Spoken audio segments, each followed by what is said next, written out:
être libre de nous exprimer comme on veut.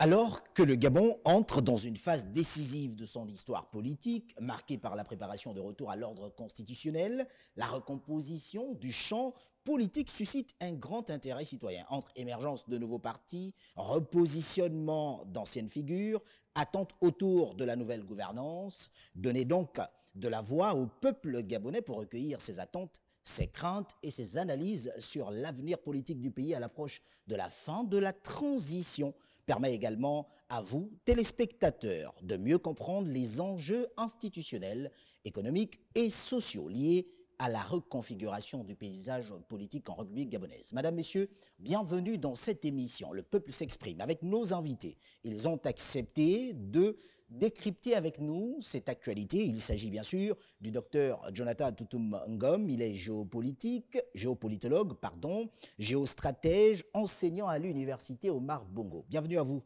docteur. Bonsoir, monsieur. Et puis, il y a également dans ce studio Ghislain Malanda. Il est sénateur de la transition. Vénérable sénateur, bienvenue à vous et merci d'avoir accepté notre invitation. Bonjour, monsieur.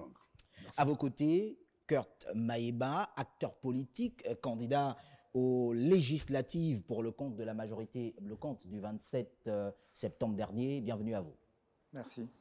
Et puis, messieurs, face à vous, il y a Agé Mayaké, député élu, sauf si je me trompe. D'ailleurs, nous vous adressons nos félicitations pour cette victoire. Merci. Et puis, à côté de vous, Agé Mayaké, il y a Serge Williams Akasaga, ancien maire dans la commune de Libreville. Merci à vous, messieurs, d'avoir accepté notre invitation. Je rappelle qu'au cours de cette émission, nous aurons la possibilité, pourquoi pas, d'accueillir également une autre figure de la politique gabonaise dans ce plateau. D'entrée de jeu, permettez-moi de vous poser cette question. En commençant bien sûr par vous, Monsieur Ghislain Malanda, puisque je vois votre regard qui exprime une volonté de prendre la parole en premier. Qu'est-ce que vous avez comme souvenir de la dernière élection couplée au Gabon? Bon, déjà, merci Armstrong pour l'honneur que vous me faites de participer à ce plateau. Le peuple s'exprime. Évidemment, à chaud, on garde un souvenir sombre de cette élection. Moi, personnellement, je parle de moi, j'étais candidat. J'ai dit ce que nous venons de vivre à cette élection, c'est quand même inédit. Je sors de la sonnée. J'ose croire que c'est pratiquement le sentiment partagé par l'ensemble des Gabonais qui ont le bon sens, qui ont un esprit critique au-delà de toute considération. Je sors de la sonnée. Est-ce que ce n'est pas le candidat déchu qui s'exprime? Non, monsieur. Non, monsieur. Comparativement aux élections présidentielles, vous savez, la particularité de cette élection, c'est que nous n'avons pas eu une opposition. Nous avons eu des groupes politiques qui apparemment partagent la même vision que le président de la République qui a été plébiscité le 12 mai. 12 avril, autant pour moi, 2025. Donc, je ne trouve pas, moi, ici, un problème. Pour moi, je n'ai pas vraiment ici, sauf peut-être comme disent nos jeunes au quartier, le mauvais cœur. Non, je dis sincèrement qu'il faut qu'on soit honnête. Il faut qu'on soit honnête. Il y a eu des dysfonctionnements. Sinon, les élections présidentielles sont bien déroulées. Des élections, même s'il n'y a pas de comparaison à faire, c'est une élection inédite. Mais j'ai dit qu'en toute honnêteté, et si on veut changer ce pays, il faut qu'on ait le minimum d'honnêteté de reconnaître que ça n'a pas fonctionné pour parfaire la prochaine fois. Alors, je vous pose la question à vous, Agé Mayaké, puisque vous étiez également candidat lors de ce double scrutin, d'ailleurs élu député à ce jour, en attente bien sûr de la confirmation de la Cour constitutionnelle. Comment vous avez vécu ce scrutin? Alors, bon, je compte déjà vous dire merci pour l'invite. Et d'ailleurs, Le Peuple s'exprime est une émission apparemment qui nous plaît vraiment, parce qu'elle nous permet de dire ce qu'on pense, nous s'exprimer librement, et pourquoi pas donner les avis de population au nom du peuple. Il faut dire que l'élection était stressante. Était très stressante parce que, comparativement avec l'élection 2023, cette élection était très stressante, parce qu'elle a suscité beaucoup d'espoir chez les jeunes, elle a suscité beaucoup d'espoir chez les populations, et les populations attendaient beaucoup de cette élection. Et nous pensons que les résultats, parfois, sont le fruit de ce que les populations, dans certaines contrées, on ne va pas dire la totalité, dans certaines contrées, c'est le fruit de l'expression même des populations. Moi, je vais parler de chez moi. Le premier arrondissement de la commune de Tchibanga et le canton d'Ouéni, le peuple avait vraiment envie de voir un nouveau visage, tout comme au deuxième arrondissement de la commune de Tchibanga, avec le nouveau député aussi qui est. Vous allez remarquer que sur les 11 sièges de la Nyanga, c'est à 90% des nouveaux visages, parce qu'il y avait une volonté de changement, il y avait une volonté, il y avait de l'espoir qu'a suscité la transition, il y avait de l'espoir qu'a suscité des personnalités qui ont voulu changer le pays et d'ailleurs qui ont commencé à mettre des jalons pour voir un nouveau pays. Et cet espoir s'est matérialisé chez nous par un renouveau et par un souci d'orgueil de voir une nouvelle classe politique naturellement encadrée par certains anciens. Mais oui, c'était stressant parce que pour nous, les nouveaux, il était question de nous affirmer par ce que les populations voulaient nous voir à l'Assemblée nationale. Donc, ce n'était pas du tout donné d'avance. Et aujourd'hui, on peut dire oui, il y avait quelques dysfonctionnements, mais qui n'étaient pas d'ailleurs majeurs et qu'on pouvait rattraper. Je crois que c'est ce qui va se faire dans les mois et les années à venir. D'où peut-être il faudra revoir peut-être le code électoral pour revoir certains articles qui pouvaient embêter. Mais sinon, il faut dire en général, l'élection s'est très bien passée et voici où nous nous trouvons. J'ai l'impression que Serge William Sakasaga, ancien maire de Libreville et certainement candidat également, sinon colistier au cours de ce scrutin, partage votre avis. Oui, merci M. Agaya. Je voudrais simplement dire que à l'issue du changement de pouvoir, donc le 30 août 2023, et après l'investiture du président de la transition, le 4 septembre, il y a eu un chronogramme. Il y a eu des dates importantes.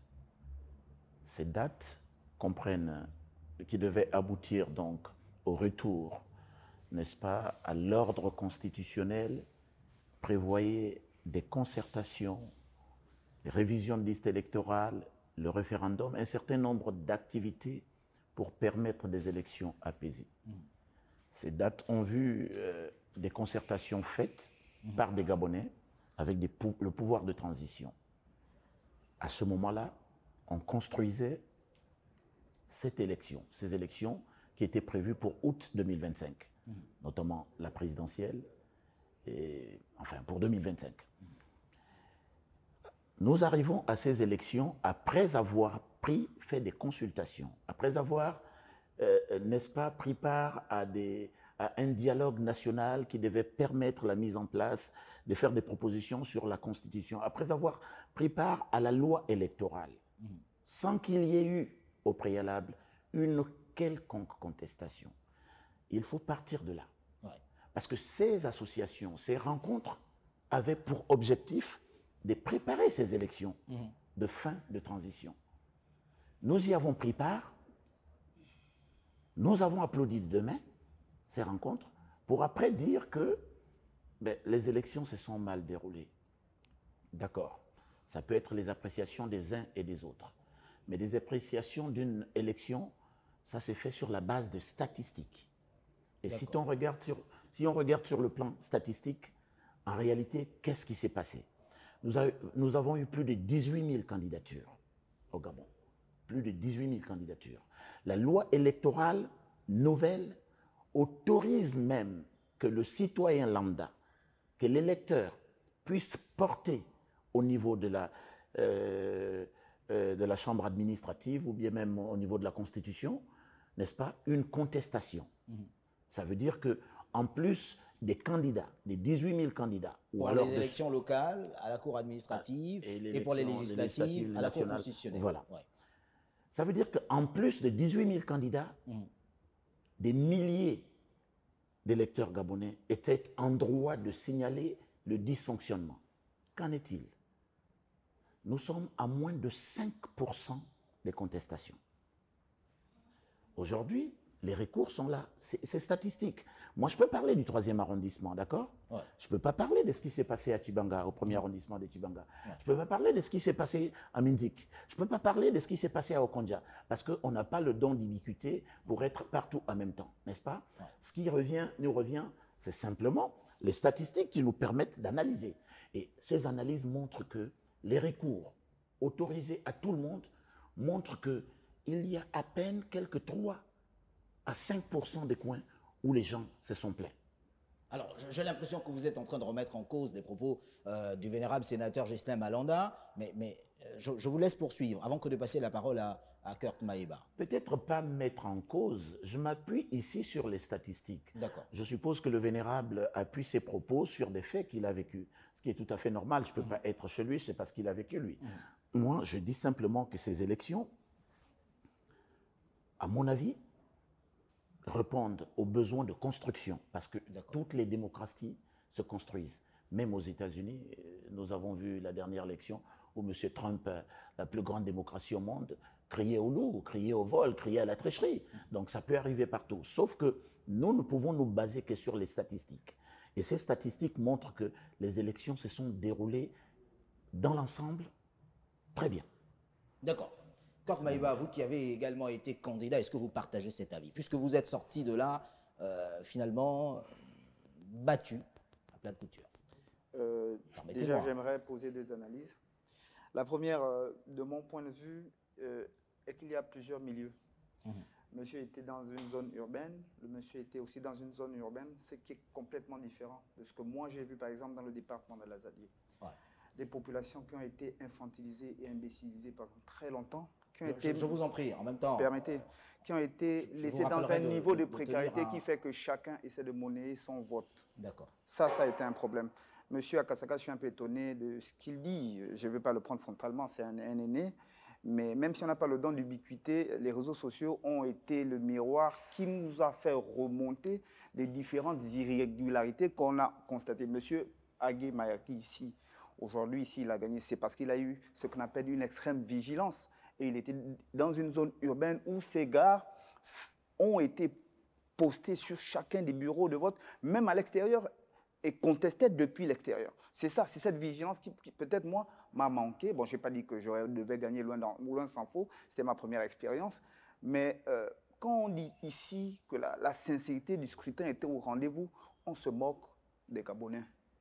Encore que ça, c'est vous qui le dites. Voilà, je vais le justifier.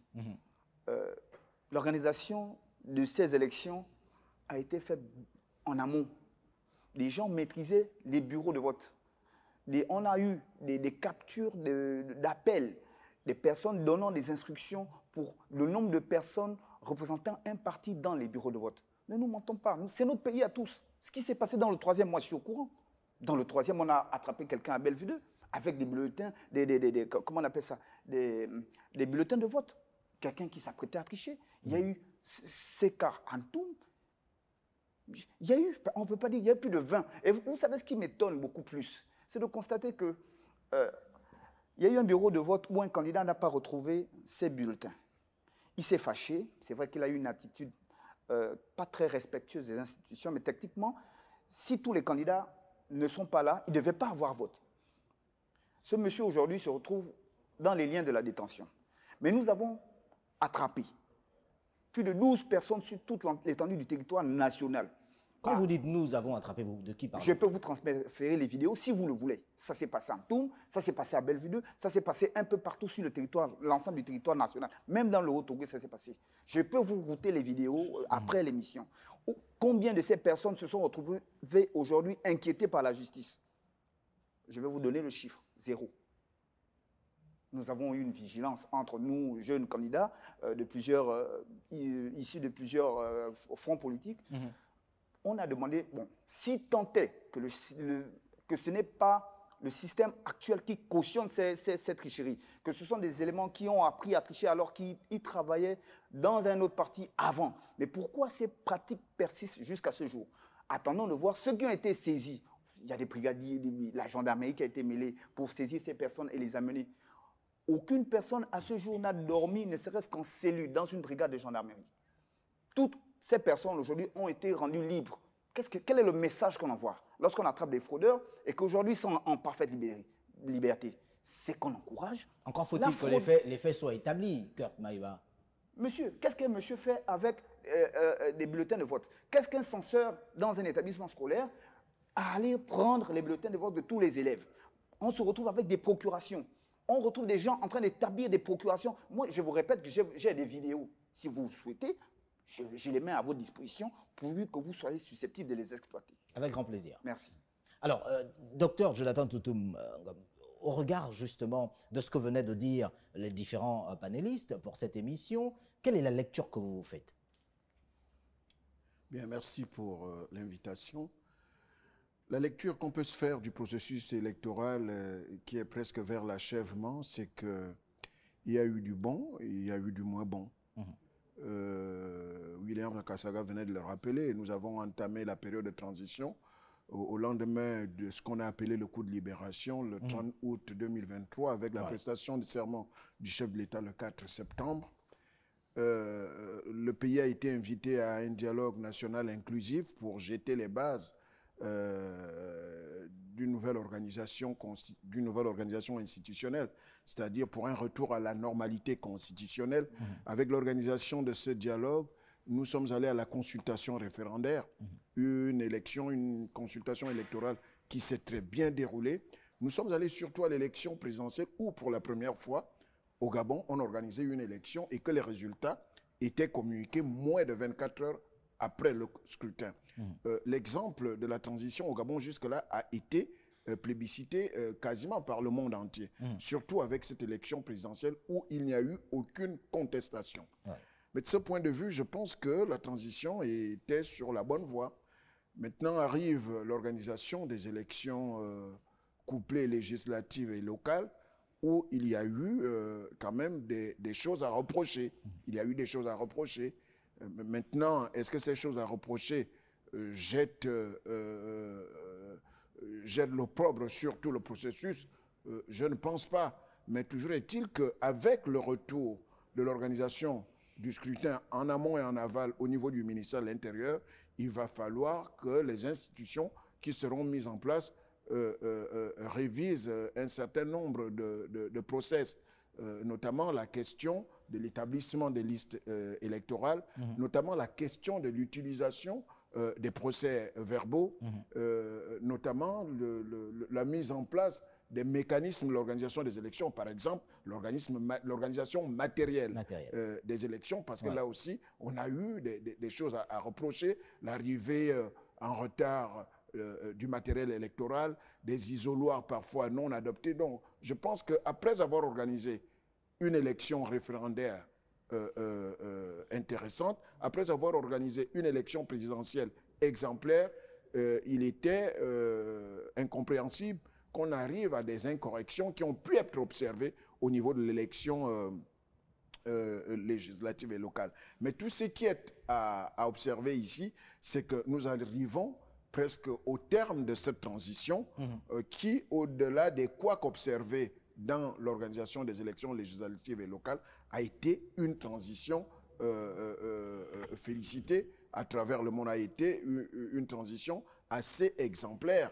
On ne peut pas, parce qu'un seul élément a eu des couacs, juger tout le processus inadapté. Non. D'accord. Et d'ailleurs, nous allons y revenir sur la question liée à l'avenir à donner au système politique gabonais après la transition. Mais restons tout de même sur la question qui nous intéresse aujourd'hui.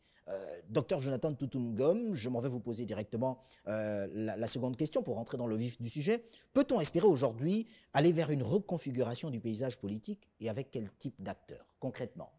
Non, mais concrètement, la question vaut son pesant d'or.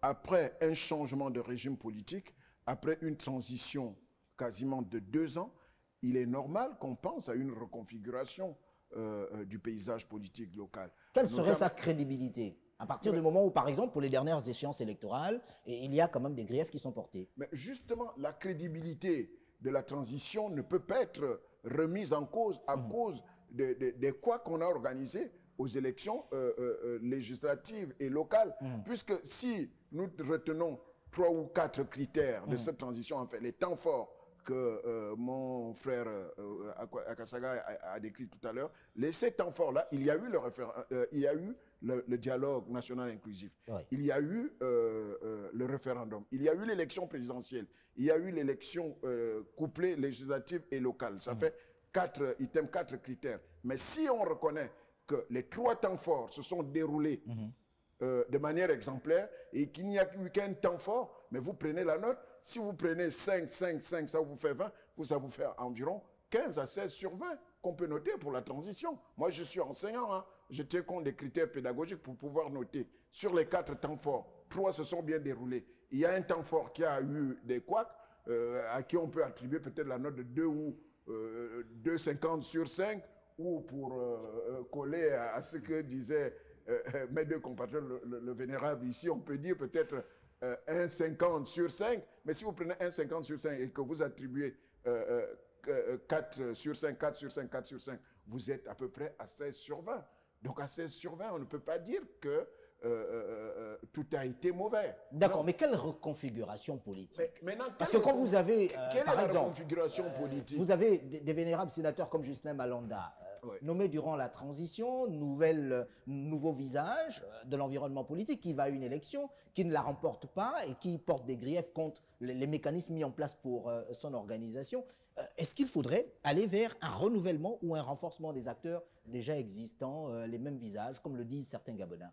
Je pense que la politique n'admet pas de génération spontanée. D'accord. On ne peut pas parler de renouvellement total de la classe politique. Ça ne s'est jamais fait dans aucun pays du Vous monde. le dites aussi pour Justin Malanda et Agé Mayaké. Alors qu'il vient de dire qu'il par y a exemple. eu 11 nouveaux députés chez lui. Ça a été spontané. On ne peut pas avoir une génération spontanée. Je pense que au nouveau visage D'accord. tant souhaité, il faut qu'il y ait quand même certains acteurs qui détiennent la mémoire de la nation. On ne peut D'accord. pas avoir une structure où on renouvelle tous les acteurs sans quelqu'un qui soit capable de rappeler l'historique ou bien qui soit capable de tenir la mémoire de cette structure. Donc, Justin je Malanda, pense que ce renouvellement ouais. mérite qu'il y ait un savant dosage entre d'un côté quelques anciens et qui vont pouvoir peut-être conduire ou bien faire bénéficier de leur expérience à la jeune garde qui arrive. D'accord. Justin Malanda, partagez-vous cet avis? Non. Parlant de reconfiguration Une petite politique, vous qui avez parenthèse, été candidat, une petite qui n'avait jamais fait de politique au Gabon,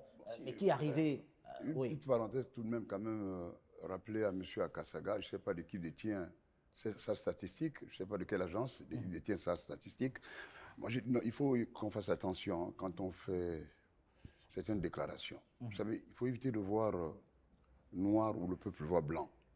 Et je parle ici en toute honnêteté. Ouais. Et le professeur venait tout à l'heure de dire que, le docteur autant pour moi, venait de dire, d'affirmer que tout ne s'est pas mal passé. Vous avez vu le processus transitionnel avec la mise en place des différentes institutions. Et je dis qu'il est question d'une élection qui concerne la représentation du peuple. Ouais. Ça concerne la représentation du peuple.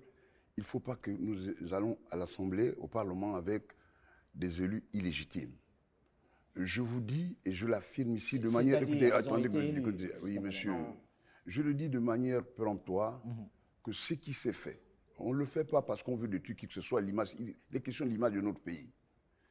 Je vous dis ce qui s'est déroulé. Et en plus, nous avons battu le record de recours. Jamais une élection n'a eu autant de recours. C'est l'expression des malaises généralisés.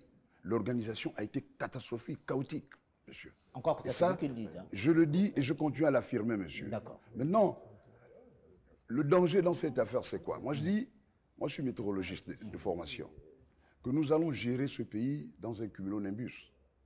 Ça veut dire que c'est dans la turbulence. Et je dis, c'est bien ce que nous disons aujourd'hui, on va au Parlement. Mais pour quelle finalité? Avec qui? C'est ça la triste réalité. Alors, vous avez posé la question sur le paysage politique. Mais c'est, là encore, c'est factice. Avec tout ce que nous voyons, voilà un président qui est élu à 95%, légitimé par le peuple. Il n'a pas besoin de parti politique. Sans contestation. Alors voilà des opportunistes qui sortent de nulle part, qui arrivent, qui s'autoproclament dans un parti qui est fabriqué sur du sable mouvant, l'UDB, sur du sable mouvant, qui existe, qui disent, qui s'accapare le président, et le président tombe dans l'erreur et dit que c'est son fils, un fils adultérin, l'UDB. C'est cela la triste réalité. Alors, on ne peut pas... Est-ce que ce n'est pas exagéré que de l'affirmer? Écoutez, monsieur, laissez-moi terminer. Oui, je vous laisse poursuivre. Laissez-moi poursuivre. Alors, est-ce que vous savez quel sentiment se dégage aujourd'hui pour ceux qui ont soutenu sans contrepartie le président de la République? Un président qui a été plébiscité, élu par la majorité des Gabonais, et on va à une élection où un parti s'accaparent, s'approprient le président. Et ils ne le font pas avec la manière. Ils le font non seulement en détruisant, en salissant les autres compatriotes, en détruisant les autres alliés. Et là, vous avez vous vécu demandez, ça, vous monsieur, oui, monsieur, je l'ai vécu, c'est pourquoi je n'ai jamais accepté d'adhérer à l'UDB. J'ai eu bien, je suis nommé par Oligui Brice-Clotaire Nguema, président de la République. C'est lui qui m'a nommé, je lui dois cette reconnaissance. Je veux bien, mais je ne veux pas être fourbe. Je préfère dire la vérité. Ce président, si je suis devenu sénateur, c'est lui qui m'a nommé. Et je lui dois la gratitude. Ce n'est pas parce qu'on m'a nommé que je ne vais pas dire la vérité. Donc, je dis, honnêtement parlant, chacun de nous a sa manière de soutenir le président. Ouais. Il y en a qui ont estimé qu'ils vont faire dans l'opportunisme. Il y en a qui ont décidé qu'ils vont faire dans le kunabélisme. Mais il y en a qui ont estimé aussi qu'il faut dire la vérité tout en soutenant le président. Et je fais partie de ceux-là. Alors, moi je dis que l'environnement politique, futur environnement politique, va être pollué. Et cela, qu'est-ce qui en pâtit? C'est le président. On va gérer un pays où la situation politique est catastrophique. Elle est catastrophique, monsieur. Même sous Ali Bongo, on n'a pas vécu ça, monsieur. Sous Ali Bongo, les gens étaient pérégistes. Je parle ici sous le contrôle de M. Akazaga. Ils étaient pérégistes. Moi, je suis resté constant. Je suis resté pérégiste, opposant. Pour la petite histoire, vous savez que j'ai porté plainte à Noureddine Bongo. Les mêmes faits que nous avons reprochés à Noureddine Bongo nous rattrapent aujourd'hui. La conclusion, la corruption. Et là, des élections truquées. Nous n'avons jamais vu ce genre d'élection, monsieur. D'accord. Alors, vous allez garder la parole, Ghislaine Malanda, parce qu'en deuxième partie de cette émission, la question reste entière. Peut-on espérer aujourd'hui aller vers une reconfiguration du paysage politique et avec quel type d'acteurs politiques? Je le précise. Oui. Et d'ailleurs, vous pourrez y répondre aussi. Je veux m'arrêter là. Prie, dans une poignée de secondes seulement. Voilà, parce que, alors, je dis, dans la mesure où on n'a pas assaini l'environnement politique, nous allons dans un environnement politique chaotique et qui posera des problèmes. Sinon, nous évoluerons dans l'hypocrisie. D'accord. Nous allons y revenir. Soit on crée Malanda dans une poignée de dans sa posture, il y a une opposition qui s'est créée et il y a un contre-pouvoir. Merci à vous. Gardez la parole parce qu'en deuxième partie de cette émission, vous l'aurez toujours. Je rappelle que vous êtes dans votre programme. Le peuple s'exprime sur Gabon 24. À tout de suite. Nous sommes un peuple libre. Nous sommes un peuple libre. Les Gabonais sont libres. Un peuple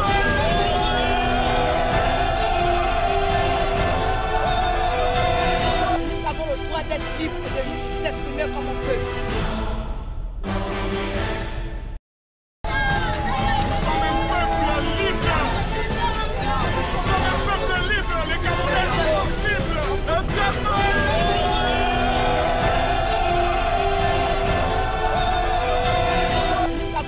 d'être libre et de s'exprimer comme on veut.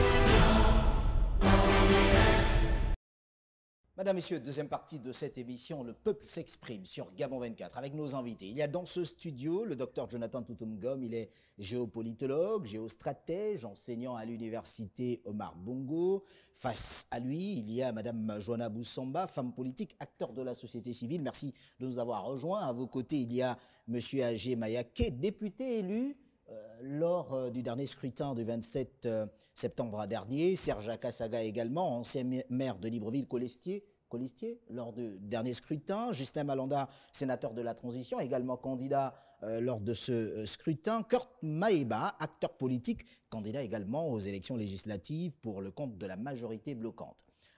Ghislaine Malanda, vous avez la parole en fin de cette première partie d'émission, en revenant sur la reconfiguration de l'environnement politique au Gabon. Finalement, qu'est-ce que l'on peut retenir de votre point de vue, avant que de passer également la parole à d'autres invités? On a créé un précédent. Il y a eu un précédent parce qu'on a comme l'impression que les accords entre les partis politiques, lors de la mise en place du RDB, déjà, et durant le processus transitionnel, je me rappelais quand même que c'est quand même tous les Gabonais. On n'avait pas de parti pris. Maintenant, il fallait que chaque parti politique réintègre sa maison. Maintenant, il y a quand même eu un précédent avec la mise en place de l'UTB. Je pense qu'à ce niveau, le président n'a pas bien joué sa partition. Et s'il n'a pas joué sa partition, acceptons que nous allons traîner des tares. Je dis qu'il est question de la politique dans ce pays. Qu'est-ce que vous voulez dire? Alors, ce que je veux dire, c'est quoi? C'est que la configuration du paysage politique gabonais a une particularité. Une particularité pourquoi? Parce que l'élection du président, Brice Clotaire Oligui Nguema, s'est fait dans un plébiscite, pas dans le cadre d'un parti politique, ce qui est différent de M. Ali Bongo il y a de cela quelques années. Alors, donc il fallait peut-être trouver un mécanisme huilé pour éviter de créer des frustrations.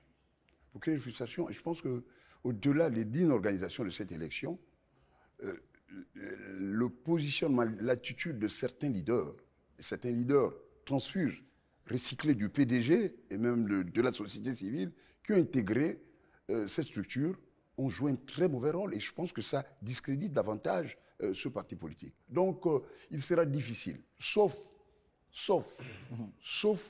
un coup de dernière minute, que le président prenne la hauteur de créer une synergie pour apaiser les cœurs. Parce que, vous savez, il y a des gens qui sont blessés. Parce qu'il n'y a jamais eu une élection. Je me rappelle des années 90.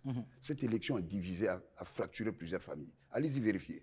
Et là, je laissais là encore le soin à M. Akasaga de faire ses statistiques, de mener ses enquêtes. Nous avons des services spéciaux. Et cela encore, je tenais à rappeler aux services spéciaux qu'ils fassent bien leur travail.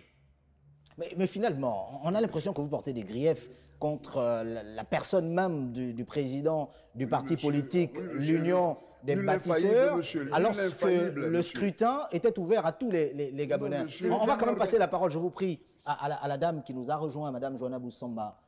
Merci, M. Agaya. Alors, moi, je vais me positionner un petit peu différemment de mon confrère de la société civile, dans le sens où je pense qu'il est important de se focaliser sur autre chose.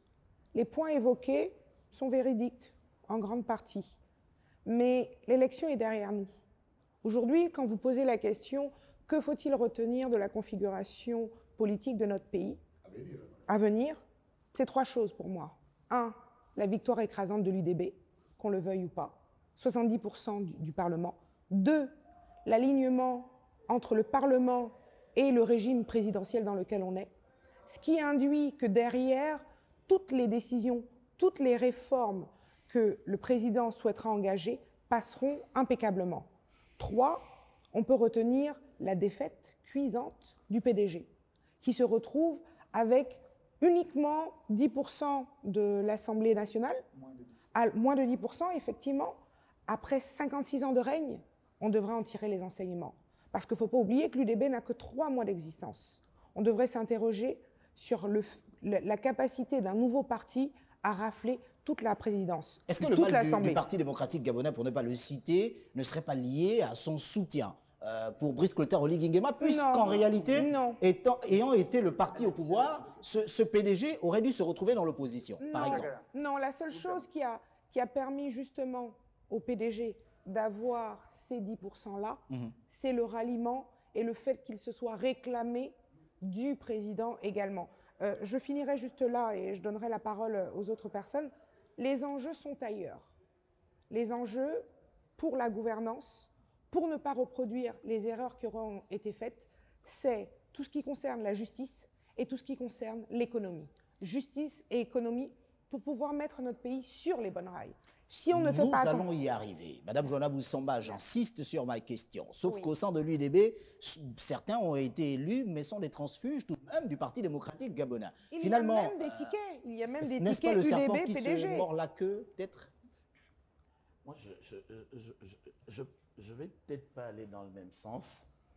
Je vais d'abord repartir pour dire que une élection politique, c'est 2 types d'organisations. Il y a une organisation en amont, ce qui m'a permis de vous citer les dates, les grandes dates de la transition auxquelles beaucoup ici ont pris part. Moi, j'y étais pas. J'y étais pas, mais beaucoup ont pris part et ont salué de 2 mains les grandes dates, les concertations, la loi électorale mise en place. Personne n'est venu dire il faut changer ci ou ça. Ensuite, il y a la question pratique de l'organisation de l'élection qui se fait avec des hommes de peu de moralité. À ce moment-là, je rejoins mon jeune frère ici. Il faut que la justice, et là, ce que dit Madame Joanna, a tout son sens. À ce moment-là, il faut relever ces questions-là. Mais l'organisation sur la concertation de tout le monde, ça c'est bien fait. Maintenant, pour ce qui est de la configuration politique, Et avec quel type d'acteurs politiques? Pour ce qui est de la configuration C'est politique, celle-là la question. il faut que les Gabonais, il faut qu'ici nous comprenions que le Gabon n'est pas une direction générale, une société familiale où on décide de postuler X, Y, Z à des postes. Ce n'est pas possible. Ce n'est pas une entreprise familiale, c'est une nation avec plus de 49 groupes ethniques, avec autant de potentialités. Il faut que les gens fassent leurs preuves. La réconfiguration politique au Gabon commence par la chute du régime ancien. Quand ce régime chute, on laisse la possibilité à chaque citoyen de faire ses preuves. Les concertations. Qu'est-ce qui influe une reconfiguration politique? C'est d'abord les politiques, déjà la gouvernance, les politiques, notre culture même. Et ajouter à cela les élections, c'est très important. Les élections sont la censure finale, la censure du peuple dans un régime démocratique où le pouvoir appartient au peuple. C'est la censure finale où les populations, localement ou nationalement, décident de qui va être leur représentant.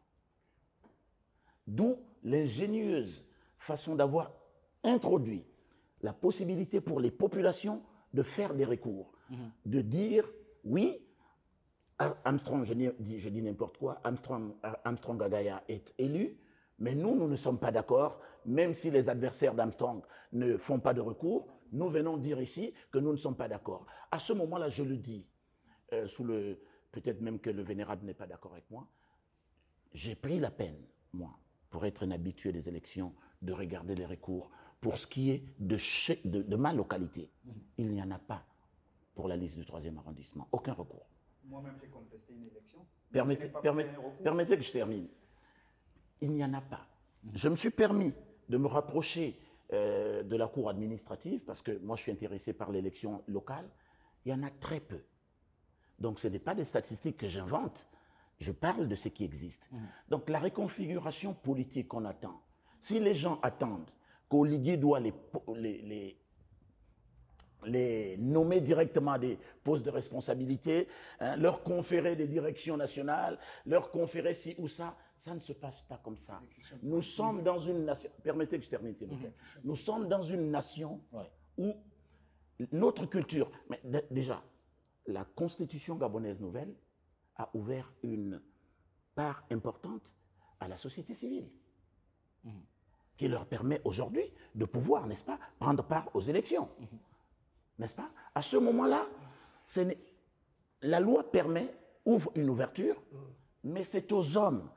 Vous ne pouvez pas aller à une élection en choisissant des gens au hasard, des gens qui n'ont pas d'assises, des gens qui ne sont peut-être pas connus dans leur localité, et espérer que ces personnes-là aient l'assentiment des populations. J'ai l'impression que vous parlez de M. Kork Maïba. Non, pas du tout. Je ne me permets pas. Je ne me permettrai pas. Okay. Non, pas du tout.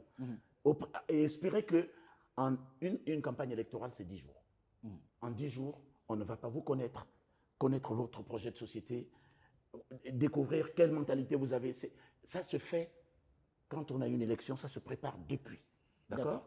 Donc moi, je dis, la réconfiguration politique, nous sommes en train de la faire. D'accord. Mais avec quels acteurs politiques? Oui, Kork Maïba. La reconfiguration politique procède d'un changement de mentalité. Si vous n'arrivez pas à comprendre, c'est lié. La politique ne s'impose pas par la faute des baïonnettes, que ce soit celle de la transition ou par la faute de l'administration. L'administration a fauté pendant ces élections. C'est-à-dire? On ne peut pas vouloir changer le pays en prenant plus de 80% du personnel qui a été dans les commissions électorales.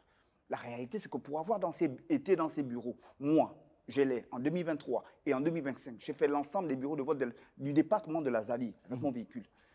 C'était les mêmes personnes, bureau de vote par bureau de vote. Je vous l'affirme.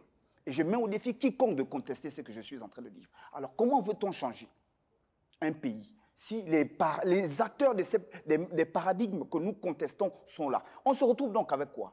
Avec un personnel politique renouvelé que de nom, mais avec les mêmes mentalités. Moi, je serais, moi, content que le pédigré de M. Agué Maki, que je connais par les combats qu'il a menés, qu'il ait 50 députés comme lui, je serais d'accord. Même s'ils sont de n'importe quel parti politique. Comme M. Malanda qui est ici, il a la vérité, ils ont la vérité, et ils ont le patriotisme chevillé au corps. Mais si aujourd'hui, on se demande pourquoi le cancer n'est pas pris en charge par la CNAMGS, alors que chaque mois, la CNAMGS ponctionne de l'argent dans les salaires des agents publics ainsi que des salariés du privé. Où va cet argent? On est dans Octobre Rose, on finance le sport, on finance la communication autour du cancer sans que le cancer ne soit pris en charge. C'est quel niveau d'irresponsabilité, M. Agaya? Qu'est-ce que vous voulez dire concrètement? Apprenons à dire les choses telles qu'elles sont, sans fleuriture. Dites donc ces choses, j'ai l'impression que... Je suis en train de vous le dire. Ça ne va pas, M. Agaya. Ça ne va pas. Octobre Rose, une dame, une Gabonaise, est décédée hier, faute de prise en charge. La CNAMGS a refusé de prendre en charge. Les médicaments aujourd'hui, M. Agaya, dans certaines pharmacies ne sont pas servis. Mais chaque mois, de l'argent est ponctionné dans les salaires des agents publics de l'État ainsi que dans les salaires du privé pour financer une politique de santé nationale. Dites-nous la vérité. Où est le lien avec la reconfiguration politique? Je vous ai dit ceci. Ça veut dire que vous ne captez pas ce que je veux dire. Non, c'est pas à moi de capter ce que vous voulez dire. C'est aux téléspectateurs qui nous regardent. Le renouvellement de la classe politique suppose un renouvellement des mentalités et un changement complet de paradigme. Si vous élisez mal des gens se font élire par des méthodes frauduleuses. Qu'est-ce qu'ils vont appliquer? Ils vont appliquer des détournements de fonds, comme aujourd'hui. Il en est question. Ils vont appliquer la mauvaise gouvernance. Vous voulez que les gens gouvernent correctement ce pays, donnez au président de la République du personnel politique digne qui a été élu de façon légale et légitime. C'est ça qui pose problème. Les Gabonais n'ont pas été attachés pour aller dans les C'est pourquoi je vous ai dit que la démocratie ne s'impose pas par la force des marionnettes. Cette transition aurait dû laisser permettre l'émergence d'une nouvelle façon de faire. Est-ce que vous comprenez?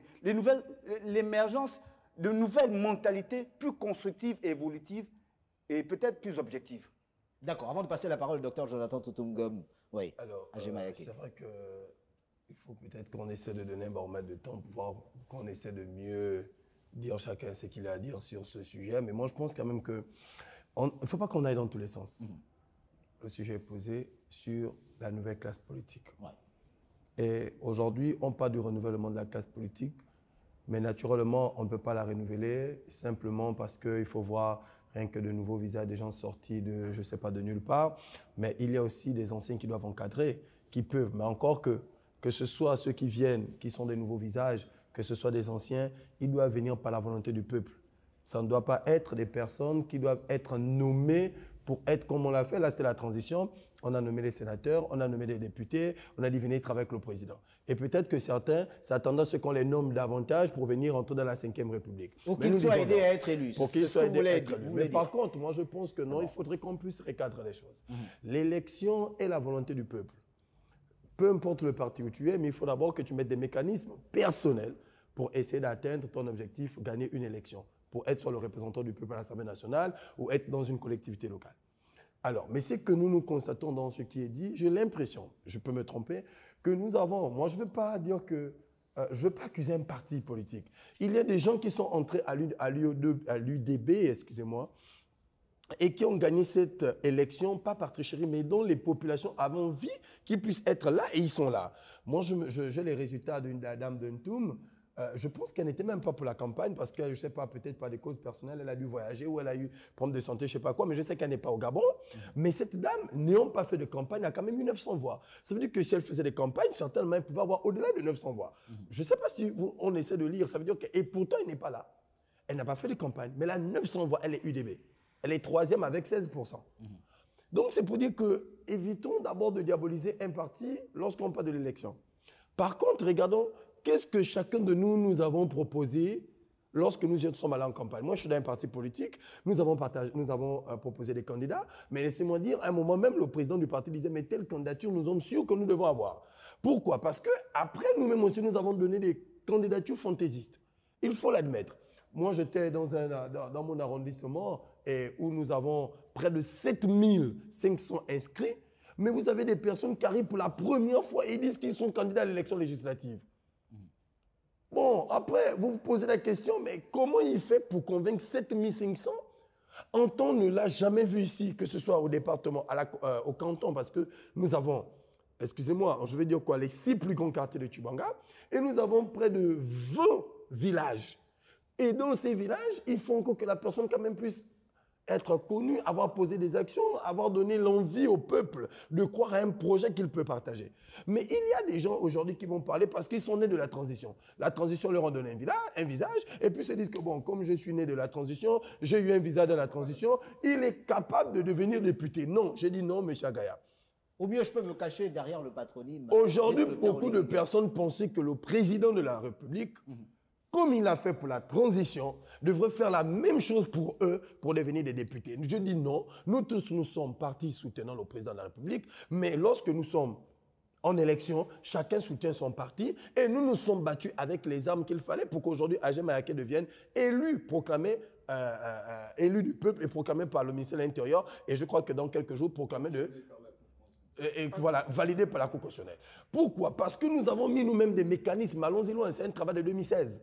C'est un travail de 2015 qui s'est ajouté en 2018. En 2023, on était candidat local d'abord. Avant de venir en députation, on était candidat au local. Au local, on était deuxième derrière le PDG à l'époque. Donc, nous avons eu au moins, ça veut dire que sur les 17 conseillers à l'époque, on avait au moins 5. Le PDG avait 12. Aujourd'hui, nous avons 7 conseillers et le UDB en a 10. Ça veut dire que c'est un travail qui vient de loin. Et c'est là où moi j'interpelle les Gabonais. Ne devenons pas parce que j'ai un certain âge, il faut que je devienne maire. J'ai un certain âge, il faut que je devienne député. Non, préparons ce que nous voulons et le président n'est là que pour conduire. Aujourd'hui, on veut dire le président n'a pas fait, le président a fait. J'ai dit non, l'élection était libre. Comme pouvait dire M. Agasaga, ce sont les populations qui ont voté, laissons les populations faire le travail. Maintenant, pour terminer dans la classe politique, et là où je vais en venir. D'accord. Une nouvelle classe politique. Je vous prie. Une nouvelle classe politique a été votée par la volonté, je veux dire, du peuple. Faisons confiance à ces personnalités et ces personnes qui ont été votées, tout en sachant que chacun a un rôle à jouer. Vous, en tant que, je vais dire peut-être désormais opposant, je ne sais pas s'il faut le dire comme ça, ou encore participant. Candidat déchu ou candidat perdant, je ne sais pas. Je vous aide. Voilà, candidat déchu ou candidat perdant pourra apporter aussi, parce que c'est aussi ça, apporter à ce dernier pour dire voici ce que nous voulons que vous puissiez aller proposer au niveau de à l'Assemblée nationale, au niveau, et peut-être que lui aussi, dans notre responsabilité qu'il aura, nous aussi on pourrait dire bon, à ce niveau, voici ce que nous on attend de vous, et ça va faire en sorte qu'on aide la 5e République. Parce que nous avons fait une belle transition, mais rentrons aussi bien dans la 5e République. Je vous remercie. D'accord. Avant de passer la parole à Jonah Boussamba, oui, docteur Jonathan Tutumungom. J'ai quand même quelques observations à faire. Et là-dessus, je suis tout à fait d'accord avec l'honorable député fraîchement élu, sous réserve de la confirmation par la Cour constitutionnelle. J'ai envie de dire qu'il a raison. La politique, il faut une certaine endurance. Nous sommes quand même dans un continent où les acteurs pensent que dès qu'on crée un parti politique, ou un mouvement associatif, on se présente à une élection et il faut absolument qu'on gagne. Même si on n'a pas fait un effort d'installation des structures de base de sa formation politique. Et là, vous parlez de la majorité bloquante, par exemple. Non, non. Je prends cet exemple parce que, prenez le cas du Sénégal. Le Sénégal, c'est quand même l'une des vieilles démocraties en Afrique noire aujourd'hui. Depuis 1973, le Sénégal est dans la démocratie. Mais vous avez le président Abdoulaye Wade, qui a été candidat contre Senghor, qui a été candidat contre Abdou Diouf. Il a même été ministre d'État contre Abdou Diouf pour enfin gagner l'élection en 2000. Prenez le cas le pays qui nous sert de référence, la France. Vous avez le cas de Mitterrand, qui a été candidat depuis 1954-1955 contre De Gaulle, mais qui a rassemblé les forces de gauche lors du congrès d'Épinay en 1971, mais pour venir gagner l'élection présidentielle le 10 mai 1981. Je vous prends ces exemples-là pour dire qu'il n'y a qu'au Gabon ou dans les pays fraîchement engagés vers la voie de la démocratisation depuis 1990, qui pensent que dès qu'on se dit acteur politique, on passe à la télévision 2 ou 3 fois, on peut se présenter à une élection et songer à gagner à l'instant même. Soyons endurants. Première chose. Deuxième chose, je ne sais pas le reproche qui est fait au président Oligui d'avoir créé l'UDB, l'Union démocratique des bâtisseurs. Vous avez bien écouté Justin Malanda. Oui, je ne veux pas m'adresser au vénérable, mais il faut quand même rappeler que je ne connais aucun pays au monde où un président a gouverné sans parti ou avec le parti d'autrui. Je vous prends 2 ou 3 exemples. Premier exemple, le président Albert Bernard Bongo est l'héritier politique de Léon-Mba. Et donc, il pouvait se servir du BDG pour conduire son action politique. Mais le 12 mars 1968, il crée quand même le PDG. Il crée son propre parti. Mais il le transforme. Bon, oui, transformé. C'est une création. Il crée le PDG. Donc, vous avez au Cameroun, l'actuel président Paul Biya hérite du pouvoir de Ahidjo en novembre 1982. Mais au lieu de garder l'UPC d'Ahidjo, il crée quand même son propre parti, le RDPC. Et récemment, au Togo, où Faure Gnassingbé, héritant du pouvoir de son père, Gnassingbé Yadema, Faure Esazugnou, crée quand même son parti. Donc, je ne sais pas quel est le reproche qui est fait au président Oligui d'avoir créé l'UDB. Or, il a créé une UDB, on ne peut pas gouverner sans ses propres armes, non, sans son propre instrument politique. Donc, à partir de ce moment, et Joanna l'a dit tout à l'heure, l'enjeu est ailleurs. L'enjeu, c'est que nous venons de boucler un cycle électoral.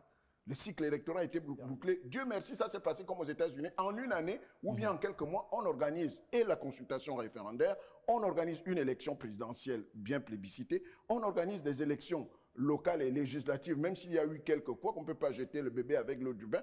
Maintenant que ce cycle est bouclé, il appartient maintenant aux Gabonais d'observer la mise en place des institutions et faire en sorte que le pays se mette véritablement au travail. Nous venons de boucler, nous allons boucler dans quelques jours le cycle des élections, mais maintenant, il faut mettre en place des institutions qui permettent au président de gouverner et de mettre le pays en rang de bataille pour des enjeux économiques et sociaux, faire en sorte que l'économie redémarre, parce que nous avons d'autres enjeux. Par exemple, le gouvernement a décidé de retirer, par exemple, les subventions sur les produits pétroliers. Et quel est l'impact que ça va avoir sur le plan social? Il nous faut réfléchir comment faire pour que cet impact social n'entame pas trop le revenu des ménages, le panier de la ménagère. Donc nous avons ces enjeux-là et c'est là-dessus que nous devons réfléchir au lieu à chaque fois de vouloir ressasser la question de l'organisation des élections. On le sait, il y a eu des couacs à cette élection locale et législative, mais maintenant, attendons qu'on mette en place l'Assemblée nationale, le Sénat, le nouveau gouvernement, puisque c'est ça aussi l'enjeu des acteurs politiques, et puis le Conseil économique social, la nouvelle Cour constitutionnelle, et puis que le pays se mette en branle pour les enjeux économiques et sociaux qui, somme toute, doivent participer au développement du pays. Voilà. Avant que de passer la parole à Ghislain Malonga, puisqu'il interviendra en dernière partie de cette émission, Joanna Boussamba, faut-il renouveler complètement la classe politique ou maintenir certaines figures expérimentées? Je ne répondrai pas à votre question parce que je n'aime pas votre question. Vous parlez, tout de même une question. Vous posez la question comme si on avait quelque chose à faire. Arrêtons d'être dans une sorte de rétrospective. Ce qui est fait est fait. Maintenant, il faut regarder devant. Et devant, la reconfiguration, elle est là. À nous de l'analyser telle qu'elle est, de l'accepter ou pas. Mais elle est là. Elle est là. Le PDG n'est plus ce qu'il était. Le nouveau parti fort, c'est l'UDB. Certains indépendants se sont positionnés et l'opposition s'est effondrée. C'est comme ça, qu'on le veuille ou pas. Maintenant, ce qui est dommage aussi dans les réflexions qu'on se fait, c'est qu'on est très souvent au niveau sociétal, au niveau gouvernemental. Et on oublie qu'en toute chose, il y a l'individu. L'individu pour s'éduquer lui-même. L'individu qui n'a pas su tirer les enseignements de la transition. L'individu qui n'a pas su laisser derrière lui les habitudes du passé. L'individu qui a accepté l'achat de son ticket électoral. L'individu qui a accepté de participer à des choses avilissantes. Ça, c'est l'individu. Et pour l'individu, le président ne pourra rien y faire parce que chacun est libre de comment il agit dans la vie. Ensuite, on a la notion aussi de prise de responsabilité. Pour parler de reconfiguration, il faut que les gens s'engagent. Aujourd'hui, je suis un visage connu dans les médias, dans le monde de la société civile, dans le monde politique, mais parce que j'ai décidé de prendre l'engagement de m'engager. Excusez-moi pour la répétition. C'est propre à chacun. Vous avez des nouveaux visages, certains un peu plus anciens, certains qui s'étaient engagés peut-être depuis une dizaine, quinzaine d'années. Mais ça reste des nouveaux visages parce qu'ils n'avaient pas la plateforme. La transition a été l'occasion de plateforme à ceux qui voulaient s'engager. Des anciens qui voulaient continuer à exister, des nouveaux qui voulaient émerger. Mais tout le monde était libre de le faire. Alors, je vous pose une question un peu personnelle. Accepterez-vous qu'un visage expérimenté, par exemple, occupe la place qui devrait être la vôtre? Alors que vous vous êtes mise au devant de la scène? Déjà, je n'ai aucune place. Et en plus, ma place, je ne l'ai demandée à personne. Je l'ai prise à quiconque de me l'arracher. Je vois le sourire de Serge Williams à Kassaga. Mais bon, Kurt Maïba veut réagir, je vous prie. C'est une place que vous n'avez pas. Non, mais Magnifique. La réponse, ça veut dire déjà Monsieur Agaya, je ne suis pas sur ce plateau suite à une nomination. Vous chercherez mon nom, vous ne le verrez dans aucune nomination. Mais je suis là. Et merci d'ailleurs d'accepter notre invitation. Et justement, en troisième partie de cette émission, nous reviendrons sur ces figures expérimentées ou alors une reconfiguration de l'environnement politique avec de nouveaux visages. A tout de suite. Sommes un peuple libre. Sommes un peuple libre. Les Camerounais sont libres. Un peuple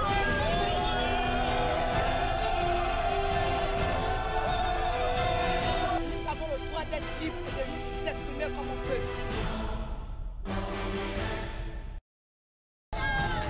Sommes un peuple libre. Sommes un peuple libre. Les Camerounais sont libres.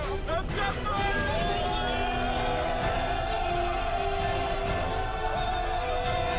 Nous avons le droit d'être libres et de nous exprimer comme on veut.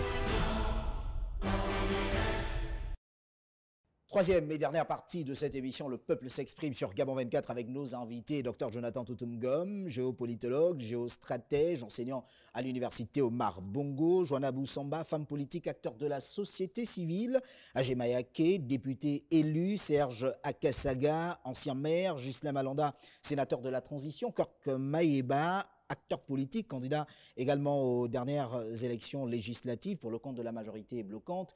Joanna Boussamba, vous avez la parole. Restons justement sur cette préoccupation. Avec qui pour la consolidation de ce nouvel environnement politique au Gabon après cette transition?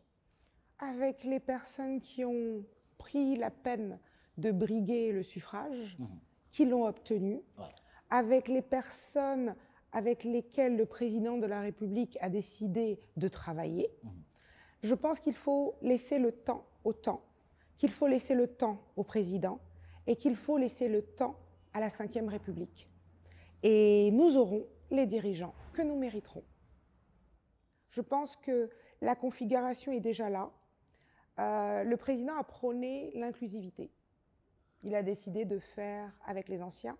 Il a donné la chance à des jeunes. Il a encouragé les femmes à s'inscrire, à participer. J'en suis un exemple. Aujourd'hui, les élections sont passées. Certains ont été élus. À eux d'incarner dans l'exercice de leurs fonctions le mieux possible les objectifs, la vision du chef de l'État et de faire émerger la Ve République dont on rêve tous. On a de sérieux défis et je pense que dans les prochaines émissions que vous allez mettre en place, il faut vraiment insister là-dessus, mais pas après coup, par anticipation. On a les défis liés à la justice, c'est très important.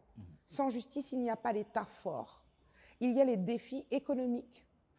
On va voir apparaître de nouvelles taxes parce qu'il faut financer les investissements, le fonctionnement de l'État. On a déjà entendu parler pour le 1er janvier justement de la fin de la subvention des produits pétroliers. Cette fin de subvention implique beaucoup de choses. Premièrement, hausse du transport, hausse du carburant, hausse des télécommunications. Qui dit hausse du carburant, du transport, des télécommunications, etc., hausse de l'alimentation, hausse de la vie. Hausse de la vie. On a en parallèle la centrale d'achat qui va être lancée. Pour quel résultat? On attend avec impatience. Je noterai comme ça, petit bémol, parce que je suis quand même de la société civile, petit bémol sur la centrale d'achat. Elle est une émanation de l'État, mais un actionnariat à 65% privé, dont on ignore les détenteurs, je le dis, à heure de grande écoute. On attend de la transparence. On espère que toutes les futures taxes collectées seront utilisées à bon escient. Et on doit le matraquer. On doit faire de la justice le pilier de cette Ve République, ainsi qu'une économie forte. Voilà ce qui, pour moi, devrait avoir de l'importance à ce stade-là. D'accord. Kurt Maïba. je vous repose la même question. Je vous parlais d'ici des mentalités. Nous sortons d'une 4e République. Et cette République a connu des records en matière de détournement de deniers publics, de destruction de notre économie. Pourquoi? Parce que les hommes qui n'aimaient pas ce pays, étrangers ou nationaux, l'ont pillé. C'est pourquoi je vous dis,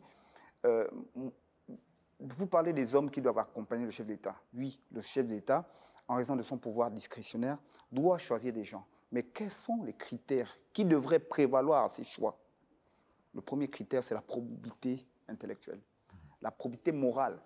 Parce que si, vous voyez, nous sommes en 5e République, il y a des conseillers chargés des chefs des départements qui sont déférés pour des questions de détournement. Qu'est-ce qui n'a pas marché? Qu'est-ce qui n'a pas marché? Les enquêtes de moralité ont-elles failli? Comment se retrouve-t-on aujourd'hui avec des personnalités très proches du chef de l'État qui mettent à mal le pouvoir du chef de l'État par des questions de détournement? Non.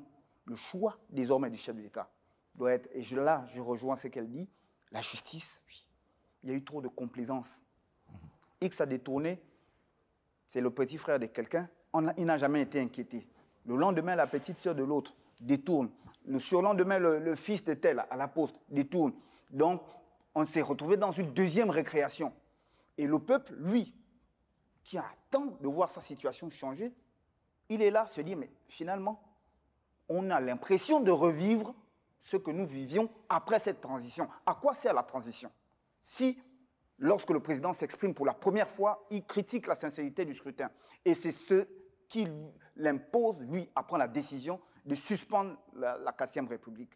Et aujourd'hui, la sincérité des scrutins est entachée. À 10 à 15%, elle est entachée. Il se doit, lui, de faire en sorte que ça ne se reproduise plus. Les personnes qui ont été saisies dans le cadre de ces malversations doivent être déférées. Deuxièmement, qu'est-ce qui ne va pas avec les deniers publics? Odeur de détournement à gauche, odeur de détournement à droite. Je repars de la CNAMGES. Pourquoi? Parce que c'est le pilier central de la politique en matière de santé et de sécurité sociale de notre pays. Qu'est-ce qui ne va pas? L'argent est prélevé chaque mois par la CNAMGES et envoyé dans les caisses de cette dernière. Mais comment se retrouve-t-on avec des pharmacies? Je rentre de Makoko. On ne vous sert pas. On dit CNAMGES, on ne sert pas. Bon, finalement, on fait comment? On retire de l'argent d'abord aux citoyens dans leur salaire. Et ils doivent encore payer de leur poche les soins, ils doivent payer les médicaments entièrement. Il y a un manque à gagner. On est en train d'appauvrir une population de façon déconcertante. Allez-y dans les provinces. Regardez le lycée d'État de Makoko. Je vais en parler. Un état de vétusté. Même si vous n'êtes plus en campagne, tout de même. Oui, je le précise. Oui. Dans un état de délabrement avancé. Comment est-ce qu'on a pu arriver à là avec les budgets qui sont alloués au ministère de l'Éducation nationale? Pourquoi les établissements ne sont pas mis au centre de la situation éducative de notre pays? Voici les vrais problèmes. Mais les budgets de l'éducation nationale ne sont pas les plus élevés. Hein. C'est beaucoup plus les budgets. Non, ce n'est pas une question d'élever. Si on se pose la question, si la fonction publique, je rejoins ce que vous dites, si la fonction publique ne recrute pas, comme le disait le ministre de l'économie, mais on est en droit de savoir pourquoi, par exemple, les forces de défense et de sécurité bénéficient des recrutements, alors que le Gabon est dans un processus de construction communautaire sous-régionale, c'est-à-dire la guerre immédiate n'existe pas pour le Gabon en dehors des questions de sécurité. Le Gabon ne peut pas entrer en guerre demain contre le Cameroun, le Congo ou la Guinée équatoriale parce que nous sommes dans un même espace communautaire. Et donc, de ce point de vue, la recrudescence des recrutements au niveau des forces de défense et de sécurité ne se justifie nullement par rapport au recrutement qu'on devrait effectuer au niveau de l'éducation et de la santé. Il m'a pris la parole. Encore que, bon... Je vous en prie, quelques secondes. Oui. On va passer la parole à M. Justin Malonda. Ouais. Il y a donc des personnes qui sont recrutées dans les forces de défense et de sécurité, des personnes qui peuvent aller à l'école normale supérieure. Il y a des gens qui ont des licences dans les sciences de l'éducation, qui peuvent aller à l'école normale supérieure et demain peuvent se retrouver militaires, oui, mais enseignants dans les... Ça va réduire même les taux de grève. Il y a des personnes qui, au sein des forces de défense aujourd'hui, peuvent aller à l'école d'application du service de santé militaire, suivre des formations et aller servir pas seulement dans les établissements de santé militaire. Si on veut mettre les intelligences en mouvement, on peut trouver des solutions pour faire avancer le pays. Mais le problème, comme je vous l'ai dit, M. Agaya, c'est qu'aujourd'hui, dès qu'on est nommé, on cherche à savoir quels sont les mangements, excusez l'expression, qui peuvent permettre rapidement à ce qu'on conduise un VX, à ce qu'on construise 2, 3 grandes maisons, à ce qu'on épouse une deuxième, une troisième femme. Voilà le problème de ce pays, ce n'est pas l'argent. Le problème de ce pays, ce n'est pas les hommes, c'est la qualité des hommes, la qualité de leur mentalité. Et tant qu'on continue à reproduire de tels schémas, tel est impliqué dans les questions des détournements dans la province, dans l'enveloppe de 7 milliards, c'est lui qui est venu ici avec telle mission, c'est lui qui a lancé des travaux, mais finalement, les travaux n'ont jamais abouti. Demain, X, il est nommé. Finalement, c'est quoi le problème? Au lieu qu'il soit poursuivi, le monsieur est promu. Mais vous voulez construire quelle nation forte avec ce type de comportement? Il faut le dire aussi clairement. De la reconfiguration politique à une démocratie réellement consolidée, il n'y a pas un large fossé, sinon, si ce n'est un lien très explicite, Justin Malanda, que attendre aujourd'hui des garanties? Que peuvent être les garanties pour une démocratie qui soit réellement consolidée? Déjà, je voulais quand même rappeler quelque chose, c'est que votre plateau est précieux. Il est tellement précieux, c'est que il faudrait qu'on se circonscrive dans le questionnement. Et là, on est parti, je voyais que tantôt Mme Boussamba aller dans les perspectives de gouvernance, les perspectives sociales, économiques. Oui, nous avons permis la parenthèse. On n'était pas là pour ça. Ouais. On est là pour un point précis. Ouais. Vous avez posé la question sur la reconfiguration politique du pays. Ouais. Sinon, si on restait là, on va discuter de tout et de rien. Vous savez, il y a tellement de plateaux. Après, si je vais à la TV+, c'est toujours des problèmes de politique, des problèmes socio-économiques. Ce que je veux rappeler ici, vous avez posé, on s'est focalisé sur un seul point. Et je voulais rappeler à mon jeune frère que je n'ai aucune nostalgie pour la transition. Madame Boussamba est de la société civile et vous m'avez accompagné dans les différents combats de libération que j'ai menés dans ce pays. Vous comprenez, monsieur? Donc, je voulais quand même rappeler que je veux tout juste rappeler qu'il y a eu des antécédents. Je me limite, je me circonscris à la politique. Il y a eu l'organisation bâclée d'une élection, pas les autres élections. Et il disait, le docteur disait tout à l'heure que nous n'allons pas entacher tout ce processus parce que, mais il faut d'abord qu'on ait l'honnêteté intellectuelle de reconnaître que cette élection législative couplée a été bâclée. Ce n'est pas pour autant que nous allons occulter qu'il y a des jeunes comme lui qui ont été bien élus à l'UDB.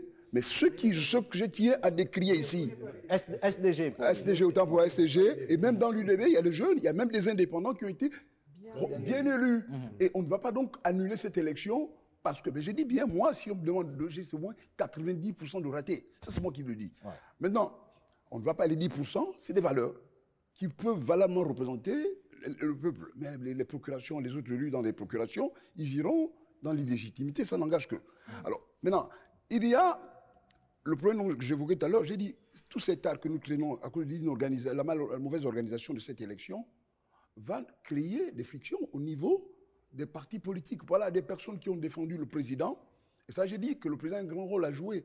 J'ai interpellé certaines personnalités de chez moi, partout, même ici, à l'extérieur, que, attention, on sort d'une élection où des familles sont divisées. Il faut que les gens se réconcilient. Et ça, si les gens ne reconnaissent pas, ça n'engage que. C'est que je disais que les partis, est-ce qu'il va se créer, ce qui est sûr, une opposition pour présenter évidemment un contre-pouvoir. Sinon, on va dans l'absolutisme, dans le monolithisme, et puis après, on plonge plus bas que ce que nous avons combattu sur le PDG. Alors, je sais, je parle ici sur le contrôle d'un fervent PDGiste. Alors, mon ex, excusez, un ex, je retire un ex, d'accord, des ex-pédégistes recyclés et reconvertis, pour qui j'ai du respect. Alors, donc, je disais que... On vous laisse poursuivre, Justin Malanda. Donc, je disais, écoutez, c'est une boutade, vraiment, on fait sérieux. Je disais que ce pays a besoin d'accalmie. Et je tiens à interpeller le président, je le dis ouvertement. On s'est battu avec ma petite sœur ici. Le 23 août, si les choses avaient basculé, nous ne serons plus là. On serait tous morts. Nous serons en exil. C'est clair. Avec nos pistes de position. J'ai quand même eu le courage de porter plainte à Noureddine. On se retrouvait face à face. C'est clair. Je l'ai fait. Ce que j'ai fait sous Noureddine, je le ferai sous Oligui. Parce que ce n'est pas parce que Oligui m'a nommé sénateur que je vais accepter l'inacceptable. J'ai dit non. Maintenant, ce qui se passe, c'est quoi? Quelles sont les perspectives politiques? Comment on va gérer ce pays? Parce que tout ce que vous dites, j'adhère, madame. Ce pays avait touché le fond. Et il y en a sur ce plateau qui ont cautionné ça, qui voyaient blanc où les Gabonais, la majorité des Gabonais voyaient noir. Absolument. C'est à savoir, même si M. Akasaga serait avec nous à l'UDB, si les choses avaient bien marché pour le PDG. Pour ne pas le citer. Ah, voilà, également. pour ne pas le citer, c'est mon petit frère. Alors, donc, alors La j'ai vérité dit... est bonne à dire. Ouais, la vérité est bonne à dire. Mais ce n'est Alors, pas donc, une vous vérité. et moi, nous serions en exil, peut-être, tu y es peut-être en taux. Oui. Maintenant, que nous avons eu la chance que les militaires, et là encore, j'ai souvent condamné les militaires de s'approprier la libération. Ce n'est pas leur affaire. C'est leur mission régalienne. C'était le protéger. Ils ne sont pas des rebelles. Oui. Ce n'est pas des rebelles qui sont venus, le M23 qui est venu libérer un peuple qui était muselé, parce que les militaires se sont rendus à un moment complices avec le PDG, avec le régime Ali Bongo. Oui. Alors, donc, moi, j'ai dit qu'il faut changer les paradigmes, madame. Je vous pose la question, je me transforme en Armstrong Agaya. Dites-moi, est-ce qu'il y a la rupture? Parce que quand on voit le problème qui fâche aujourd'hui, madame, on ne peut pas changer avec des transfuges des gens, des bourreaux. Les pratiques que nous avons décriées, madame, nous avons décrié des pratiques sous le régime Ali Bongo. Il n'y a personne. Alors, je ne vois pas qui, sur ce plateau, sénateur de la transition, a le courage de parler comme moi. Allez-y demander à tout le monde au Parlement. Je suis resté constant dans ma logique. J'aurais pu faire comme les autres. Le président m'a nommé, je ne dois pas parler. Mais je vous dis, ce qui se trame, madame, ce qui se trame. Moi, je dis, n'allons pas, les perspectives de l'économie, les réformes sont là, madame. Il faut des personnes vertueuses, madame, la qualité des hommes. Le président l'a dit lors de son dernier discours à Bessieux. J'étais à ce discours, à son meeting autant pour moi. Il y a 2 points qu'il a soulevés qui ont marqué mon attention. Il y a le problème sur le problème du casting. Il a dit, j'ai compris le peuple. Je me suis trompé dans le problème des castings. Les hommes sont au cœur de tout, madame. Oui. Il a posé le problème de la corruption. Même pas quelques mois, on est tombé sur des cas de corruption et même de braquage. Mais je vous Alors, réponds, madame, monsieur. mais c'est dangereux, je madame. vous réponds. Oui. La réponse à votre question, c'est l'humain. Il n'y a pas d'autre réponse. Il y a le choix Même des pour la, castings, le même choix des pour la hommes. corruption, Ça n'a rien à voir l'humain. avec le Parlement. C'est l'humain. Ouais. C'est l'humain. Oui, on va permettre à Alors, Serge à Kasaga Alors, de je ne peux réagir. pas laisser passer un certain nombre de choses dites ici par le vénérable. En vous rappelant que l'on parle toujours de la reconfiguration Je suis dans de ce- l'environnement politique dans au ce Gabon, cadre-là. en évoquant la Les consolidation investissements, on verra après. réelle de la Je suis démocratie. dans ce verra après. cadre-là. Le problème dans ce pays, c'est que déjà le mode de gestion, au départ, avant la chute, un mode de gestion géopolitique. Quand vous l'avez accepté, vous vous attendiez à quoi? La géopolitique, c'est la confixation des postes pour une certaine communauté, même si la compétence est ailleurs. Exemple, la mairie de Libreville. J'en viens. Typique, exemple typique. Pourquoi je parle Qui ne de- doit être que pourquoi- Miennet ou Fan. Pourquoi? Ça veut dire quoi? Ça veut dire quoi? La gouvernance Permettez, sommet, monsieur, vénérable, le leadership s'il vous du plaît, président. vénérable, permettez que je m'exprime. Ça veut dire quoi? Ça veut dire que la grande majorité des communautés flottantes résidentes à Libreville sont eux et leur descendance, leur généalogie, appelés à servir une communauté Ad vitam aeternam. de cette manière. Ça veut dire quoi? La rupture, il faut Changement changer de paradigme. mentalité. C'est de la discrimination purement et simplement. Moi, j'ai été premier adjoint au maire de la commune de Libreville, alors que le maire central, pour certaines raisons, a été amené en prison. J'ai assuré l'intérim avec brio, parce que quand on parle d'Akasaga, on parlera de tout, mais mes états de service, personne n'en touchera. Personne ne viendra vous dire qu'Akasaga a mal travaillé à tel ou tel autre endroit. On parlera par exemple d'acte de naissance, comme Oui, je c'est serais plus arrivé. célèbre pour D'accord. ça. Ok, merci. Oui. Maintenant maintenant que vous en parlez, Ouais. je vais vous dire. Moi, quand je touche à l'acte de naissance d'Ali Boko Ondimba, je procède à la jonction de nom Ondimba. Parce que l'acte existait déjà à la mairie du 3e arrondissement, la première transcription. Mais je suis un homme d'État, monsieur. Je suis un homme d'État. Ce que je fais, quand je supporte un régime, je prends sur moi. Quand il faut trahir le peuple. Je n'ai pas trahi le peuple, je suis désolé. D'accord. Parce que Le quand débat Ali- n'est pas centralisé sur Serge William Sakasaga. Nous parlons de la reconfiguration On politique. reste dans le Je vous en débat, prie. on reste- Parce que Restons dans le quand débat Ali tout de Bongo même. Ondimba a servi, Voilà. on sait qui s'en est mis les poches. Tout le monde sauf Akasaga. D'accord. Restons justement Maintenant, sur le... ouais. je vais vous dire, je suis maire par intérim. Je travaille si bien, je me dis, je vais certainement accéder à la mairie de Libreville.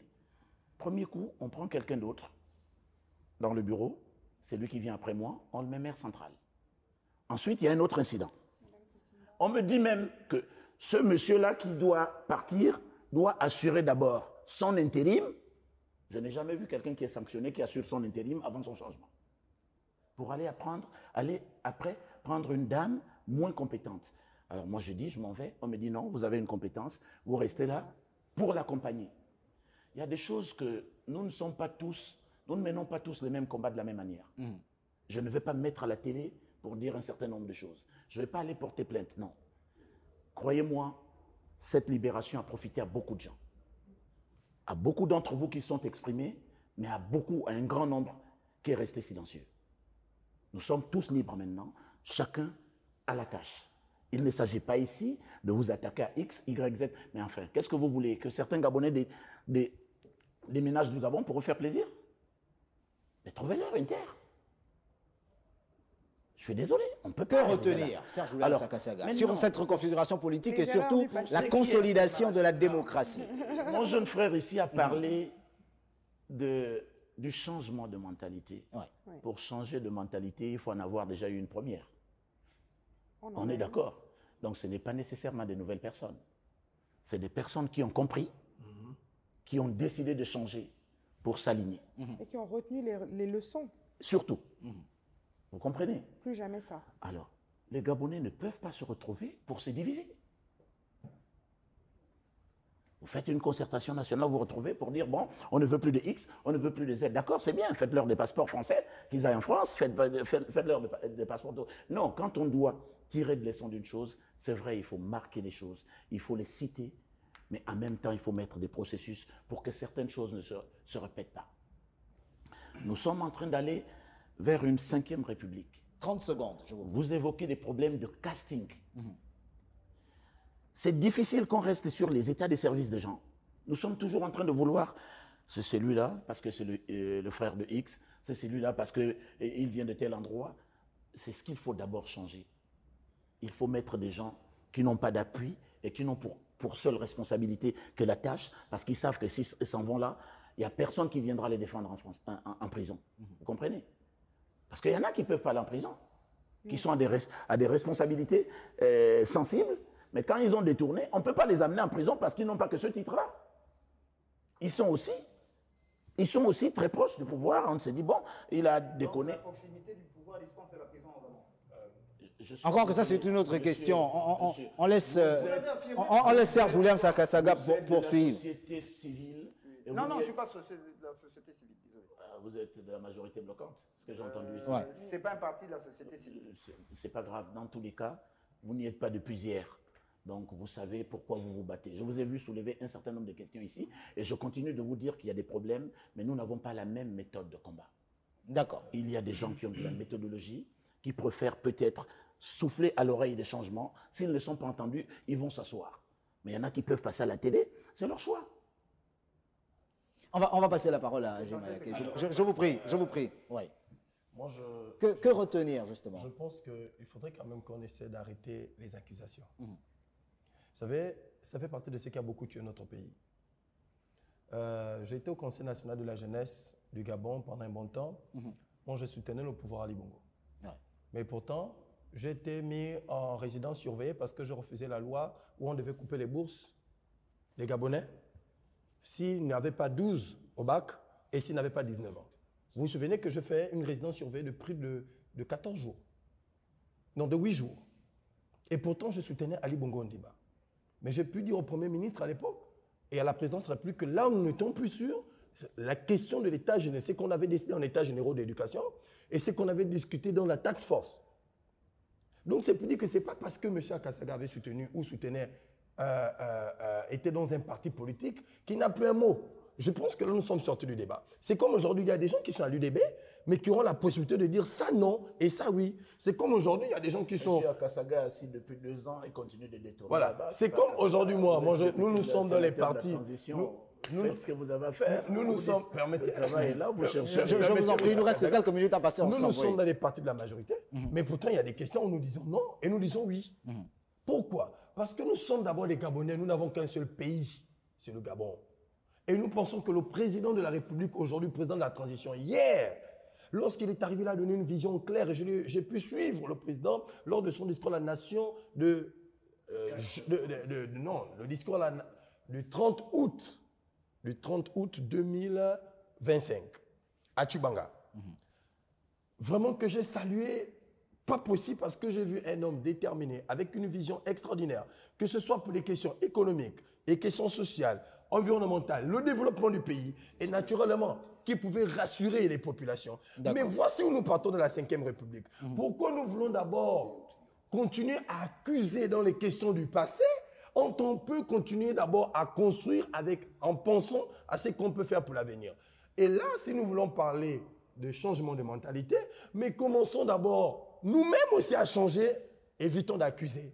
Assumons-nous. Qu'est-ce que j'ai fait hier pour permettre le développement? Qu'est-ce que je peux faire aujourd'hui pour contribuer au développement? Et après, demain, on va dire, je voulais faire ça avec le président de la République, mais on ne m'a pas donné la possibilité. Et là, maintenant, on peut s'exprimer. Mais aujourd'hui, on est trop dans X a fait, X n'a pas fait. Ça ne nous grandit pas. D'accord. C'est en espérant que le Conseil national de la jeunesse aura de véritables textes, puisque désormais, vous serez à l'Assemblée nationale. Je vais proposer, M. Agaya, comme vous avez soulevé quand même, mais je vais le dire. Non, je vous en prie. En tant que membre de la société civile à l'époque, ancien président du Conseil national de la jeunesse, je me battrai à l'Assemblée nationale, comme l'a fait Geoffroy Fumbola, comme l'a fait les autres, pour que le Conseil puisse vivre vraiment mieux que ce que nous étions dans l'ancien temps. D'accord. Alors, Kurt Maïba, je vous prie, que retenir finalement? Reconfiguration politique, mais surtout consolidation d'une réelle démocratie au Gabon. Déjà, maintenant, moi, je vais vous remercier pour votre invitation. Et je regrette qu'une partie du débat ce soit rentrée dans des questions personnelles. Il n'y a pas ici sur ce plateau... C'est aussi ça le débat. Oui, il n'y a pas sur ce plateau un opposant et il n'y a pas quelqu'un de la majorité. Il y a des Gabonais qui aiment leur pays, je crois, et qui ont de la ressource pour pouvoir proposer afin que le pays avance. Tant qu'on rentre dans les schémas où on vient ici chanter les louanges des gens, pour en entendre des carottes, le pays ne va pas avancer. Qu'on comprenne bien que chaque Gabonaise, chaque Gabonais, élu, pas élu, mettre à la disposition des dirigeants le peu d'intelligence qu'il a pour faire avancer la question. Mais ça ne sert à rien. Vous savez, vous avez abordé, la dame a abordé sur l'aspect économique, la question des taxes qui vont arriver. Moi, je suis un contribuable, mais vous voulez que je contribue normalement comment, sachant que bon, l'argent que moi je contribue est détourné demain. Pour redonner la confiance aux citoyens en leurs institutions, il faut que la sanction, donc que la justice se fasse et qu'elle se fasse de façon impartiale.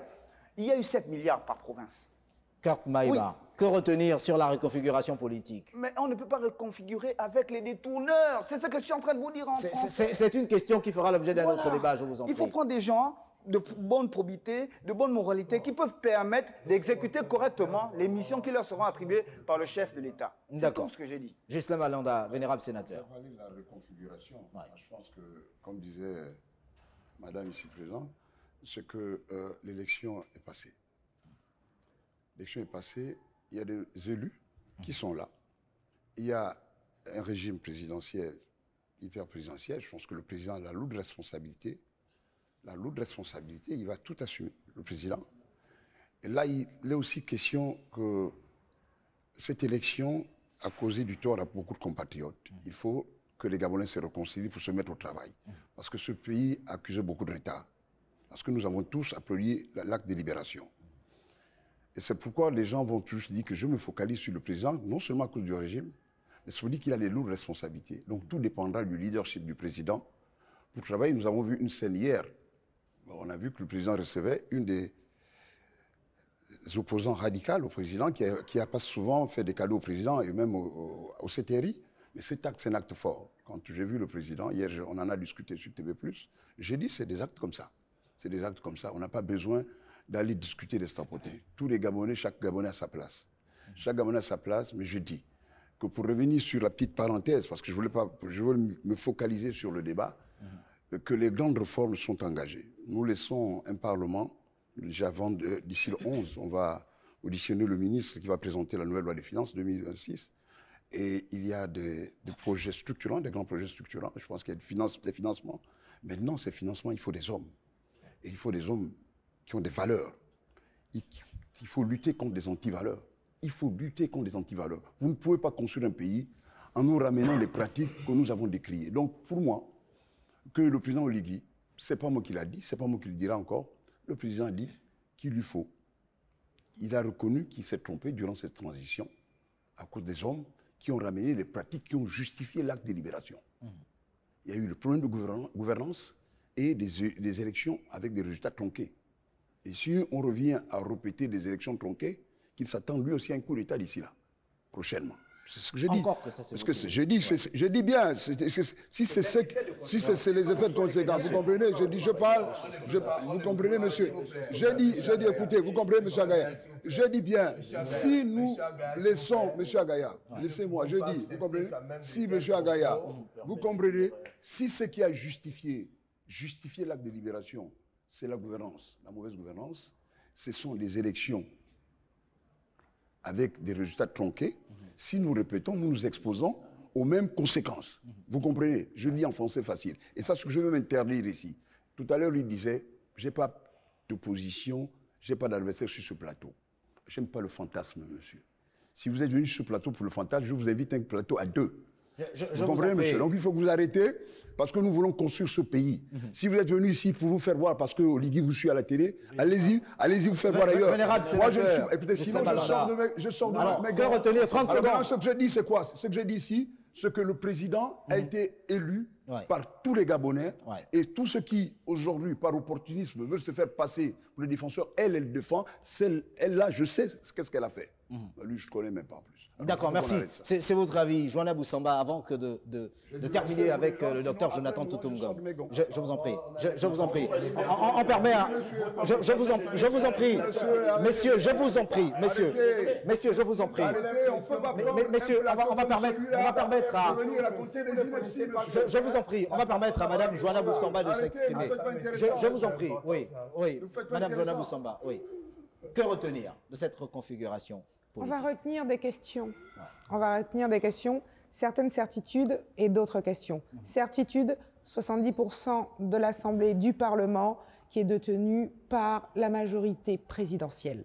Ce qui signifie alignement entre le Parlement et les décisions gouvernementales. Ce qui signifie un boulevard pour le président dans notre régime présidentiel pour mettre en œuvre toutes les réformes qu'il souhaitera. Question, qui sera dans l'opposition? Est-ce que le PDG va se positionner comme une force d'opposition ou comme une force alliée? Est-ce que les autres partis politiques qui ont eu quelques élus vont se positionner comme l'opposition ou au contraire alliés de l'UDB? Est-ce que les indépendants vont, parce qu'ils en ont la capacité, créer un groupe parlementaire qui va pouvoir être un contre-pouvoir comme l'ambitionnait la majorité bloquante? Question. Une chose est sûre, nous espérons, et je vais rejoindre le sénateur, sur cette question, on compte beaucoup sur le président, sur la qualité des personnes qu'il va désigner pour l'accompagner. Et on compte sur ces personnes pour être à la hauteur des ambitions et de la confiance placée en eux par le chef de l'État. Merci. Docteur Jonathan Toutoumgom, que retenir? Alors, ce qu'il faut retenir, ce que j'ai retenu au cours de cette émission, dont le thème portait sur la nouvelle configuration politique et la question des alliés, c'est que le renouvellement d'une classe politique ne se décrète pas. Ce renouvellement se fait de manière naturelle. À titre d'exemple, depuis 1990, nous avons connu des grands acteurs, Jules Bourdet, Soguli Guende, Simon Yonaba, Paul Mbabessol, Omar Bongo, tous ces acteurs, certains sont encore parmi nous, d'autres ne sont plus parmi nous. Donc, de façon naturelle, le renouvellement s'effectue. Mais en même temps, ce renouvellement aussi est suscité par la volonté populaire au cours des élections. Et cela vient d'être prouvé par le cycle électoral que nous avons connu avec l'élection des nouveaux présidents de la République, avec l'élection d'une nouvelle constitution, avec l'élection d'un nouveau Parlement qui est encore en cours et qui s'achève d'ici quelques jours. Donc le renouvellement s'effectue, mais en même temps, le navire amiral de ce gouvernement, c'est le président de la République qui devra choisir des hommes qui vont l'accompagner pour ce mandat de 7 ans. La Ve République, on ne sait pas à quand elle pourra s'arrêter, mais on a un mandat de 7 ans. Et ce mandat de 7 ans demande à ce que des actions qui impactent la vie des populations soit menée. Et à partir de ce moment-là, le président a une forte majorité à l'Assemblée. Mais attention, Joanna, la majorité politique n'est pas à confondre avec la majorité sociologique. Avec des mesures qui s'annoncent, avec les taxes que vous avez évitées, on ne sait pas quel est l'impact que ces mesures vont avoir au niveau de la population, au niveau de la société gabonaise. Donc, de ce point de vue, je pense qu'à la majorité politique, il faut aussi tenir compte de la majorité sociologique. Et le président Mandela disait, quand on gouverne avec une majorité, il faut tenir compte de la minorité. Parce que la majorité n'a pas toujours raison. On peut aller chercher des raisons au niveau de cette minorité silencieuse-là. Donc, de ce point de vue, voilà comment moi je perçois, par exemple, la configuration politique dont vous faites allusion ici. Merci à vous d'avoir accepté notre invitation. Je rappelle que vous étiez le docteur Jonathan Toutoum-Ngom, géopolitologue, géostratège, enseignant à l'université Omar Bongo, Joanna Boussamba, femme politique, acteur de la société civile, Agé Mayaké, député élu lors des élections couplées du 27 septembre dernier, Serge Kassaga, ancien maire, Gisnem Alanda, sénateur de la transition, Kurt Maïba, acteur politique, candidat aux législatives également pour le compte de la majorité bloquante. Merci à vous, messieurs, madame, d'avoir été les nôtres et à vous qui nous avez suivis dans cette émission Le Peuple s'exprime. J'aurai le plaisir de vous retrouver pour un autre numéro, pourquoi pas avec d'autres invités pour aborder d'autres thématiques que celles liées à une reconfiguration du paysage politique gabonais avec un grand point d'interrogation pour la 5e République. Au revoir.